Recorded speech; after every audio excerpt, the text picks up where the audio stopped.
Hello friend, welcome back to another video. আর আজকের ভিডিওতে কথা বলবো এমন 5টি 4G স্মার্টফোন নিয়ে যাদের প্রাইস 12,000 টাকার মধ্যে। আর এই সেরা 5টি স্মার্টফোনের মধ্যে সেরা স্মার্টফোনটি নিয়ে কথা বলবো ভিডিও শেষের দিকে, তাই সম্পূর্ণ ভিডিওটি দেখতে থাকুন। প্রথমে আমরা কথা বলবো আমাদের লিস্টে থাকা 5ম স্মার্টফোনটি নিয়ে, আর এটা হচ্ছে ইনফিনিক্সের ইনফিনিক্স স্মার্ট 3 প্লাস। এর ডিসপ্লে হবে 6.22 ইঞ্চি ডিসপ্লে, যা IPS LCD ডিসপ্লে। আর এতে র্যাম থাকবে 2GB, রম থাকবে 32GB। আর ব্যাকে থাকবে ট্রিপল ক্যামেরা লেন্স, যা 13 মেগাপিক্সেল, 8 মেগাপিক্সেল এবং 2 মেগাপিক্সেল। ফ্রন্টে থাকবে সিঙ্গেল ফ্রন্ট ক্যামেরা, যা 32 মেগাপিক্সেল। আর এতে চিপসেট হিসেবে আপনি পেয়ে যাবেন মিডিয়াটেকের চিপসেট, যা হেলিও A22। আর সিপিইউ হিসেবে থাকবে কোয়াড কোরের সিপিইউ, যা 2.0 গিগাহার্টজ। আর এতে ব্যাটারি হিসেবে আপনি পেয়ে যাবেন 3500 মাইক্রোঅ্যাম্পিয়ারের ব্যাটারি। আর এই ফোনটি রান করবে অ্যান্ড্রয়েড 9.0 পাই এর সাথে। আর এর অফিসিয়াল প্রাইস হবে 10,890 টাকা। এরপর আমরা কথা বলবো আমাদের লিস্টে থাকা 4র্থতম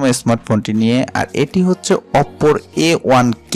এর ডিসপ্লে হবে 6.1 ইঞ্চি ডিসপ্লে, যা IPS LCD ডিসপ্লে। আর এর র্যাম থাকবে 2GB, রম থাকবে 32GB। এতে মেইন ক্যামেরা হিসেবে পেয়ে যাবেন 8 মেগাপিক্সেলের ক্যামেরা। আর সেলফি ক্যামেরা হিসেবে থাকবে 5 মেগাপিক্সেলের ক্যামেরা। চিপসেট হিসেবে থাকবে মিডিয়াটেকের চিপসেট, যা হেলিও P22। আর সিপিইউ হিসেবে থাকবে অক্টা কোরের সিপিইউ, যা 2.0 গিগাহার্টজ। এটি রান করবে অ্যান্ড্রয়েড 9.0 পাই এর সাথে। আর এর ব্যাটারি হবে 4000 মাইক্রোঅ্যাম্পিয়ার। এই ফোনটির অফিসিয়াল প্রাইস হবে 11,990 টাকা। এরপর আমরা কথা বলবো আমাদের লিস্টে থাকা 3য়তম স্মার্টফোনটি নিয়ে, আর এটি হচ্ছে স্যামসাং এর স্যামসাং গ্যালাক্সি M10। এর ডিসপ্লে হবে 6.22 ইঞ্চি ডিসপ্লে, যা TFT ডিসপ্লে। আর এর র্যাম থাকবে 2GB, রম থাকবে 16GB। ব্যাক ক্যামেরা হিসেবে পেয়ে যাবেন ডুয়াল ক্যামেরা, যা 13 মেগাপিক্সেল এবং 5 মেগাপিক্সেল। ফ্রন্ট ক্যামেরা হিসেবে থাকবে সিঙ্গেল ক্যামেরা, যা 5 মেগাপিক্সেল। আর এর চিপসেট হিসেবে পেয়ে যাবেন এক্সিনোস চিপসেট, যা 7870 অক্টা। আর এর সিপিইউ হিসেবে থাকবে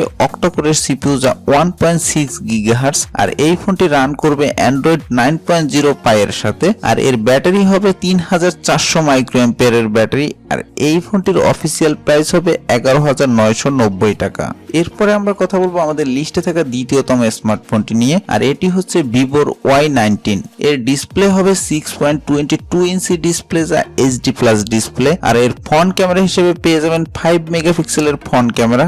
ব্যাক ক্যামেরা হিসেবে থাকবে 8 মেগাপিক্সেলের ব্যাক ক্যামেরা। এতে র্যাম থাকবে 2GB, রম থাকবে 32GB। চিপসেট হিসেবে আপনি পেয়ে যাবেন মিডিয়াটেক হেলিও A22। আর সিপিইউ হিসেবে থাকবে কোয়াড কোরের সিপিইউ, যা 2.0 গিগাহার্টজ। আর অপারেটিং সিস্টেম হিসেবে এতে থাকবে অ্যান্ড্রয়েড 8.1 ওরিও। আর এর ব্যাটারি হবে 4030 মাইক্রোঅ্যাম্পিয়ারের ব্যাটারি। আর এই ফোনটির অফিসিয়াল প্রাইস হবে 10,990 টাকা।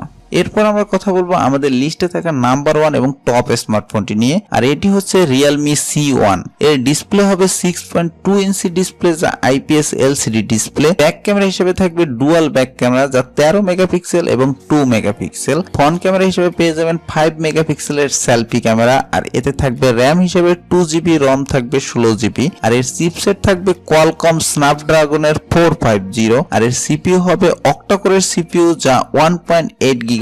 আর এই ফোনটি রান করবে অ্যান্ড্রয়েড 8.1 ওরিওর সাথে। এতে ব্যাটারি হিসেবে আপনি পেয়ে যাবেন 4230 মাইক্রোঅ্যাম্পিয়ারের ব্যাটারি। আর এর অফিসিয়াল প্রাইস হবে 11,990 টাকা। তো বন্ধুরা, এই 5টি ফোনের মধ্যে কোন ফোনটি আপনার বেশি ভালো লেগেছে তা অবশ্যই আমাদের কমেন্ট করে জানাবেন। আর আশা করি ভিডিওটি ভালো লেগেছে। যদি ভিডিওটি ভালো লাগে অবশ্যই ভিডিওটি লাইক, কমেন্ট এবং শেয়ার করবেন। আর কোনো ব্যাপারে যদি আরো কিছু জানার ইচ্ছে থাকে তবে অবশ্যই কমেন্ট করে জানাবেন। আপনি যদি আমার চ্যানেলটি সাবস্ক্রাইব করে থাকেন তবে বলবো থ্যাংক ইউ সো মাচ। যদি এখনো সাবস্ক্রাইব না করেন তবে অবশ্যই সাবস্ক্রাইব করে বেল বাটনে প্রেস করবেন। ভালো থাকবেন, ভালো রাখবেন আর ভালোর সাথেই থাকবেন। আজ চলে যাচ্ছি, কিন্তু ফিরে আসবো নতুন কোনো ভিডিও নিয়ে নতুন ভাবে। ভালো থাকবেন, এই পর্যন্তই।